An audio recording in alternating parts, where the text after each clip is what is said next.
One. Guys, if you can move over this side, please, so there's more place for everybody. Thank you.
Rush.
Good afternoon, everyone.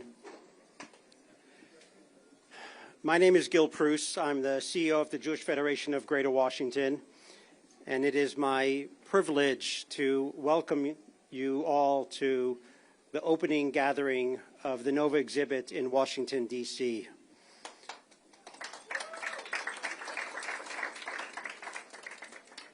As you probably all know by now, there's probably no exhibit more important for people to see today and in the coming weeks, particularly given what happened last night and will be occurring over the next several days and weeks.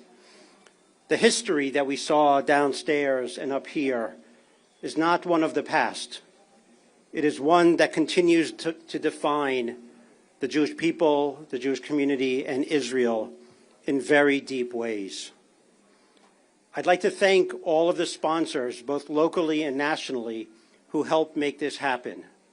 As you all know, this is vital for the message to go out. What it does is it gives people a chance to not just live and remember what happened almost 19 months ago now, but really the message of today that the threats, the attacks that occurred on October 7th reverberate throughout our community. And even though we will not let that determine and define who we are, and the NOVA exhibit is very much about resiliency and recovery and regrowth and renewal, we cannot forget what happened on those days. And so with that, I encourage you all to not just be here today, but when you leave, to reach out to your friends and colleagues and invite them to come with you, to bring them to this exhibit. Because at the end of the day, this is not just about us seeing it and being here. It's about your networks of people who otherwise might not come. They need to be here, and they need to bring their networks, and they need to bring their friends. And in that way, we'll be able to change the discourse of what is going on and what needs to happen going forward. So with that, I do want to note one thing, that we do expect Steve Witkoff to join later, and he is coming. The Israeli ambassador, who was slated to come, sends his apology that he's otherwise busy today. But it is my honor to invite Noah Argamani up here to the stage to share her story with us today.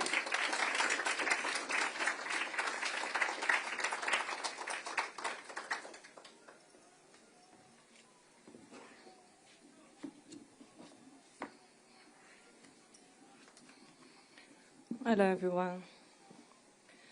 My name is Noah Argamani. Up until a year ago, I had never set foot in Washington, D.C. And now, I'm advocate for all the hostages. Since my rescue from captivity by the brave IDF soldier, I dedicate my life to bring my partner, Avinatan Or, and all the hostages back home.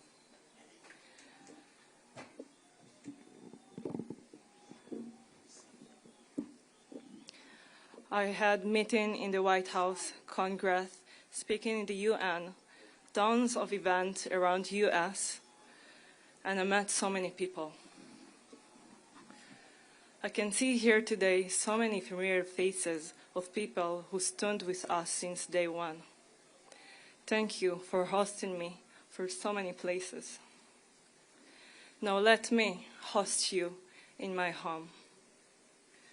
The NOVA community is my home. We share the same values, the same perspective of peace, love, and kindness. On October 7, I was taken hostage by Hamas terrorists.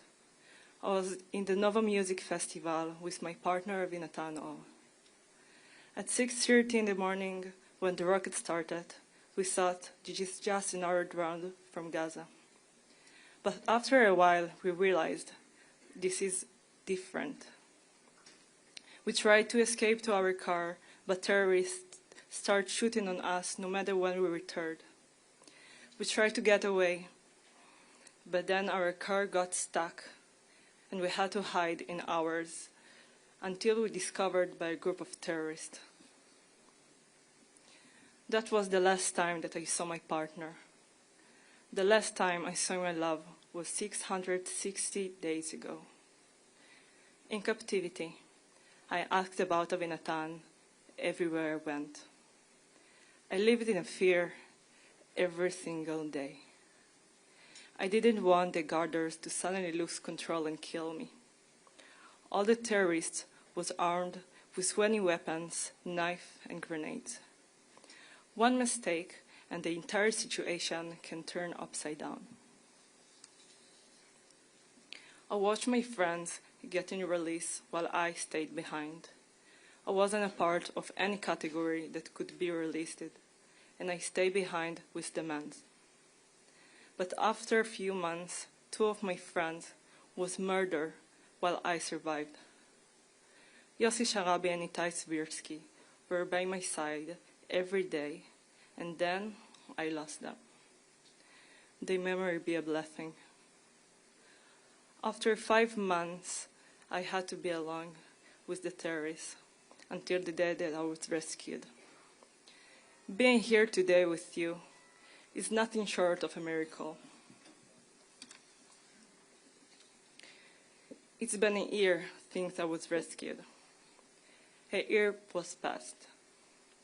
A year has passed, yet nothing was truly changed. We're still in a war. We still have hostages trying to survive. Each day, each meaning, living hell. Hostages are starving, holding heroic condition without any water. I'm not the same person I had a year ago. I learned that I have to be strong, not only for myself, but also for the others, for those who lost something close, for the families of the hostages, and for the hostages themselves. I'm not the same person I was a year ago. I choose to fight, but in my term. I listen to inner voice. I make my decision with care. I find myself in places I never dreamed I'd be. I met people I never imagined I would meet. I had the privilege to see many hostages return home into the arms of their loved ones. I broke down, I rose again, tons of time. And still, it's not over. My partner Avinatan is still in Hamas captivity, and I miss him. I miss him more every passing day. I worry, but I have to be strong for both of us. I hold into hope every single day that this nightmare will end and we will finally get to live the life that we dream of. This nightmare will only end when all 53 hostages will come home. I ask you all, do not let us lose hope. Be strong with us. We will dance again. Make sure that the world understands what happened in October 7 and what the hostages are still going through. Help us bring all the hostages home now. Thank you very much.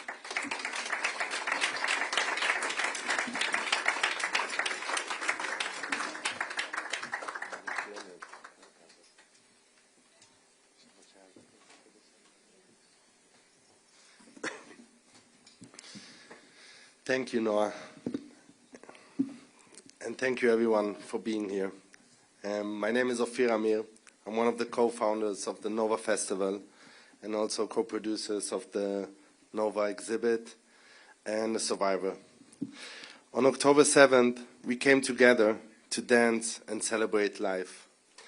As the attack began, I stayed behind with my fellow Nova Festival producers to help others escape death.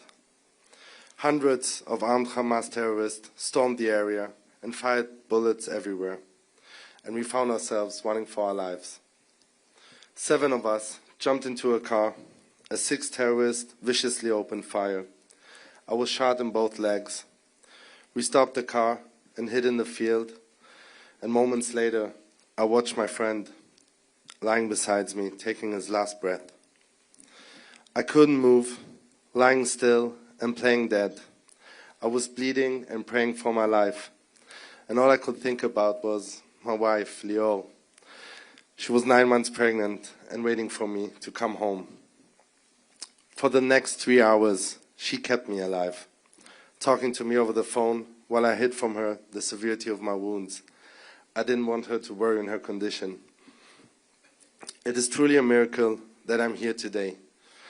Just 1 hour separated me from life and death. We were rescued after 4 hours hiding in the field. I was taken to the hospital where I was finally reunited with my wife. I went through a long period of rehabilitation to get back on my feet while carrying a lifelong emotional injury.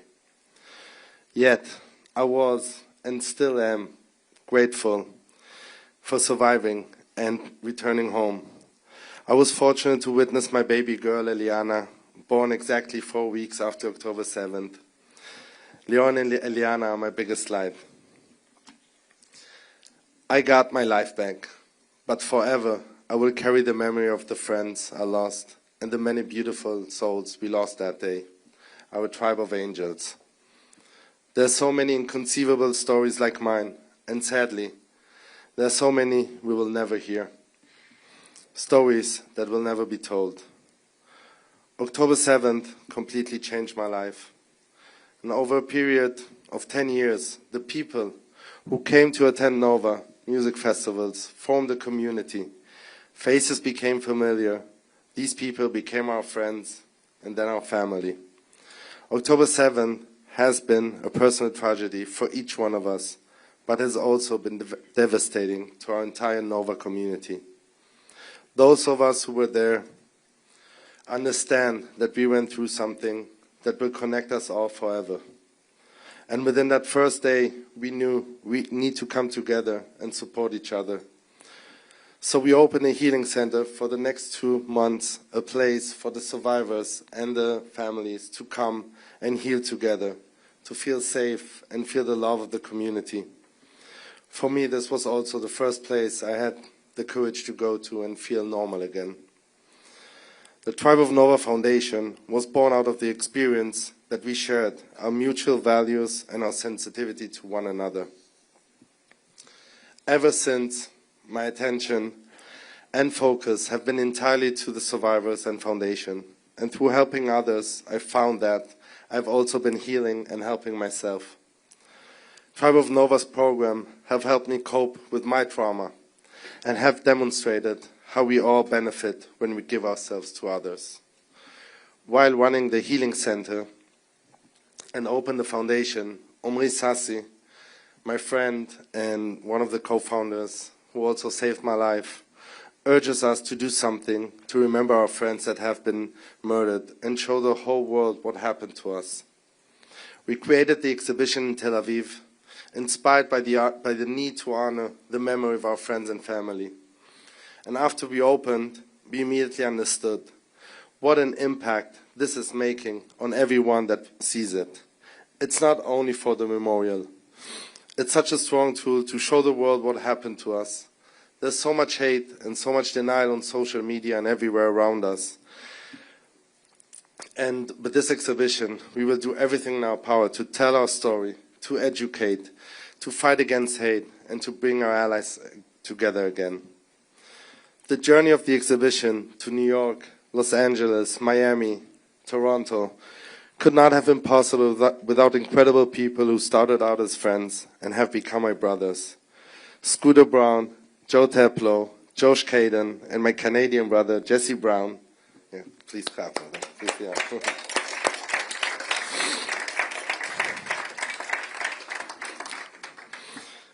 Thank you for helping shine a light on this epic saga and for believing in the power of the story.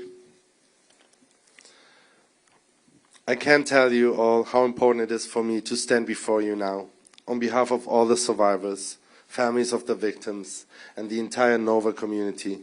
I want to take a last moment to deeply thank Gil Preuss and the Jewish Federation of Greater Washington for their devotion to the tribe of Nova and helping us open the exhibit here in Washington. I also want to thank our entire Israeli and production team. Without you, we won't be here today. And what happened on October 7 was the darkest memory in our history since the Holocaust. But we will not let it define us. Through the exhibition, the foundation, and each one of you, we will continue to heal, rebuild, and honor those we lost. Thank you all. You bring us hope. And I promise you all, we will dance again. Thank you.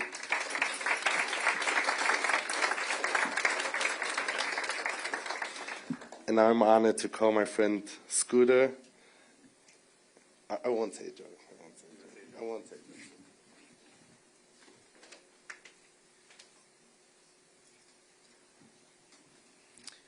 I just want to welcome everyone here and say how grateful we are that you're joining us. And I know that so many of you here plan on bringing so many of your friends and family and anyone you're in conversation with to this exhibit and using it, as we have around the country, as a tool to tell the truth, to tell the story. I just want to acknowledge some people that are in the room. Obviously, you saw Noah, Juan, who's here, Elia, who's here, Yair. I think you're in the back over there, and Noah, there you are. These are all hostages who are home with us, and I think before I say anything, please give them a round of applause for their bravery for being here.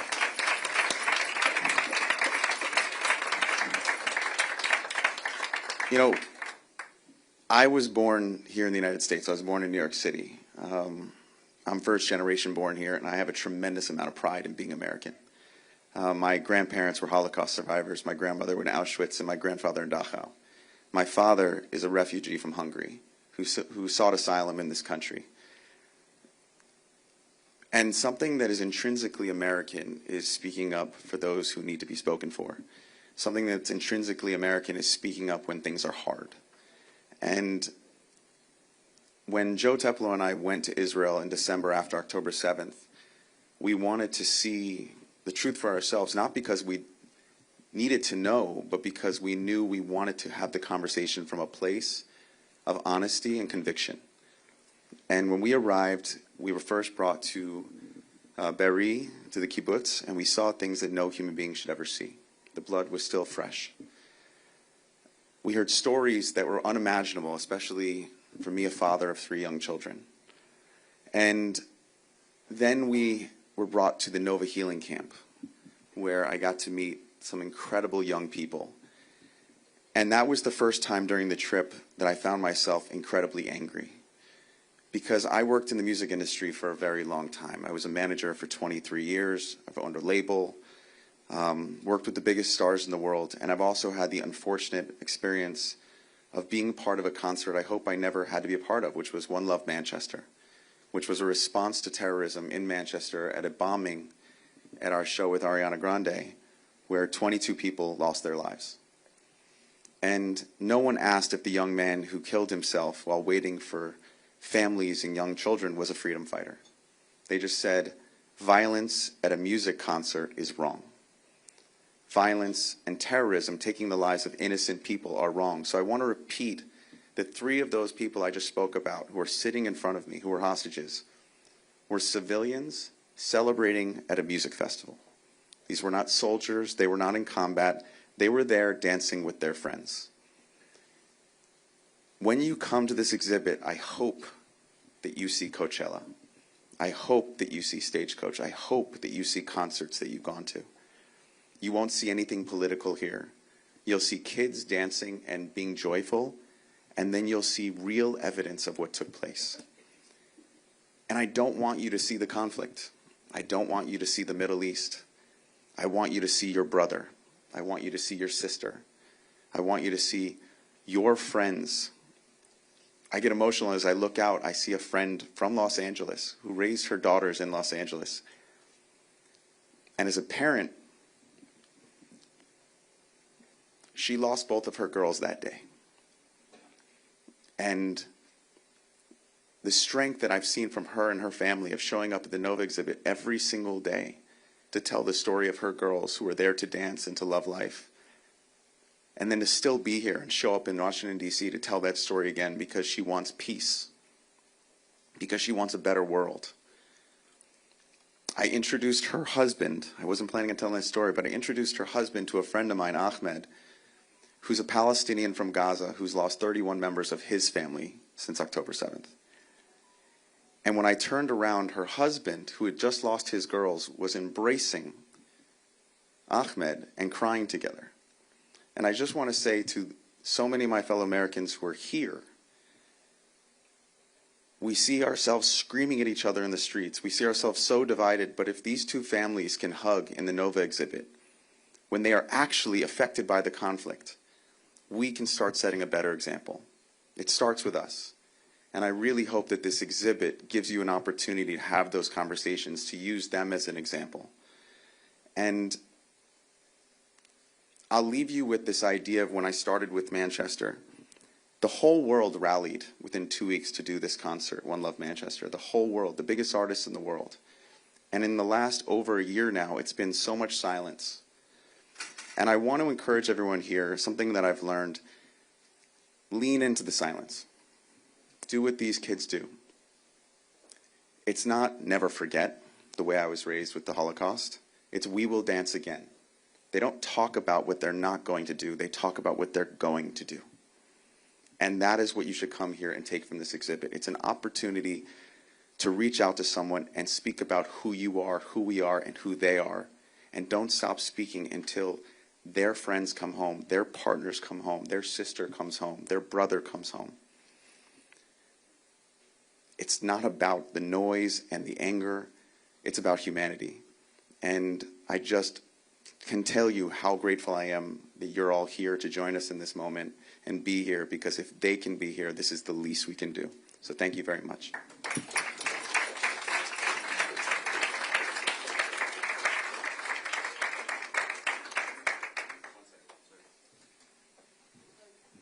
Josh? Here? You want to explain? Oh, yeah. Given the fluidity of the ongoing situation, we just got word that Mr. Witkoff will not be able to join us. But thank you so much for joining us today. I want to add one more thing. There are people in the United States who've made a difference for our entire world, and I just want to acknowledge someone in the room who showed up because it sends a very big message to everyone. Michael Milken is here, and I just want to acknowledge you and say thank you for coming. So once again, like Josh said, with the situation, people have to do their jobs, but I will say with the biggest names in the world, what we've learned by doing this exhibit in multiple cities, it starts with one individual and asking them to bring another individual. So all of you are just as important as anyone in the world, and we ask you to bring your friends and continue telling their story. Thanks.